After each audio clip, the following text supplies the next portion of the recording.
Hi friends, आपका एक बार फिर से स्वागत है हमारे इस पेज पर।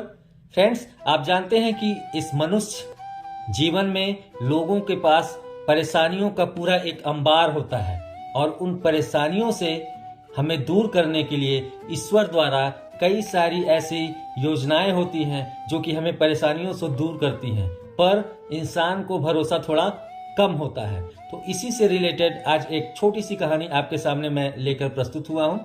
तो चलिए शुरुआत करते हैं अपनी इस कहानी के बारे में।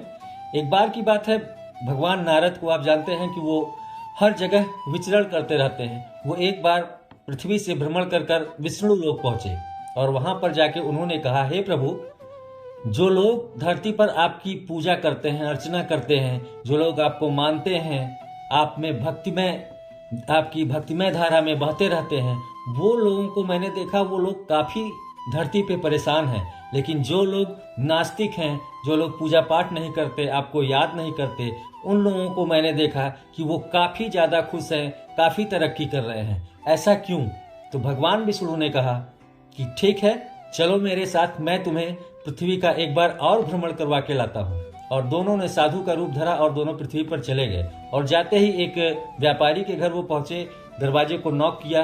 व्यापारी घर से बाहर निकला और उन्हें भला बुरा कहने लगा कि आप मेहनत करो, कमाओ, उसके बाद खाओ। आपके घर के लोगों ने थोड़ी यहाँ पे रख के गए हैं कि हम आपको उसमें से थोड़ा सा दे दें आप लोगों को खाने के लिए। काफी भला बुरा कहने लगा। तो फिर वहां से दोनों चल पड़े और थोड़ी दूर आकर भगवान विष्णु ने पीछे मुड़कर कहा कि जाओ, तुम और तरक्की करो, तुम्हारा बिजनेस और बढ़े, तुम और ज्यादा पैसा कमाओ। फिर नारद भगवान ने सोचा कि मैंने तो सोचा था आप इसे श्राप देंगे, पर आप इसे आशीर्वाद दे रहे हैं प्रभु। तो फिर इन्होंने कहा, चलो आगे चलते हैं, देखते हैं। फिर वो पहुंच गए एक जंगल के किनारे। एक वृद्ध महिला की कुटी थी। उस कुटी के पास पहुंचे और उस वृद्ध महिला ने उनका एकदम अच्छी तरीके से आदर सत्कार किया और उन्होंने कहा कि मैया, मुझे कुछ खाने को चाहिए। तो उन्होंने, उस बूढ़ी महिला ने कहा कि बेटा, मेरे पास खाने के लिए तो कुछ नहीं है इस समय, पर मेरे पास एक गाय है, उसके कुछ दूध बचे हुए हैं, उस दूध को मैं आप दोनों को देती हूँ।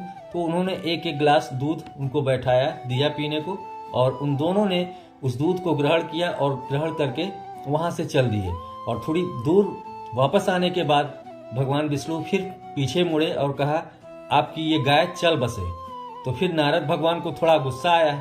उन्होंने कहा, प्रभु, उसने हमें फटकारा, उसने हमें तरह तरह की बातें सुनाई, उस व्यापारी ने, आपने उसे आगे बढ़ने का आशीर्वाद दे दिया, पर इस वृद्ध महिला जो माता जी हैं, इन्होंने हमें दूध पिलाया, आदर सत्कार किया, पर फिर भी आप उन्हें श्राप दे रहे हैं कि आपकी गाय चल बसे।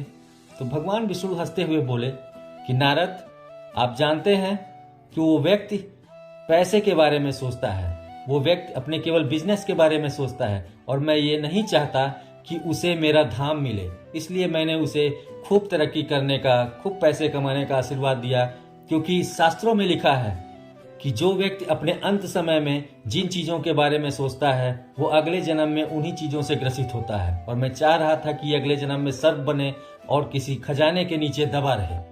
और बूढ़ी माता को मैंने इसलिए ये श्राप दिया कि उनकी गाय मर जाए, चूंकि बूढ़ी माता का भी अब जाने का समय हो गया है, अब वो वृद्ध हो चुकी है, और मैं ये नहीं चाहता कि जाते जाते समय उनको ये चिंता रहे कि मेरी गाय कैसे रहेगी, उसका पालन पोषण कौन करेगा, उसका दूध कौन निकालेगा।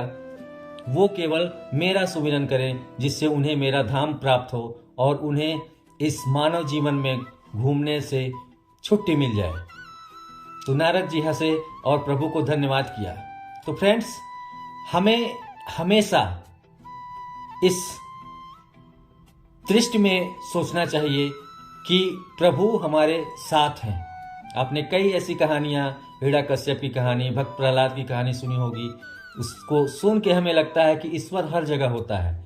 इसलिए हमें नास्तिक होना तो कहीं कहीं ठीक होता है, आस्तिकता की तरफ हम बढ़ें, आसक्त कम हो, लोगों के बारे में सोचें, मानवीयता क्या है, मानव धर्म क्या है, उसके बारे में सोचें और फिर अपना काम करें। तो आज की ये हमारी छोटी सी कहानी आपको कैसी लगी, कमेंट सेक्शन में जरूर बताइएगा। कल फिर मिलेंगे एक नई कहानी के साथ। तब तक के लिए आप सबको प्यार भरा नमस्कार। Thank you. Have a nice day.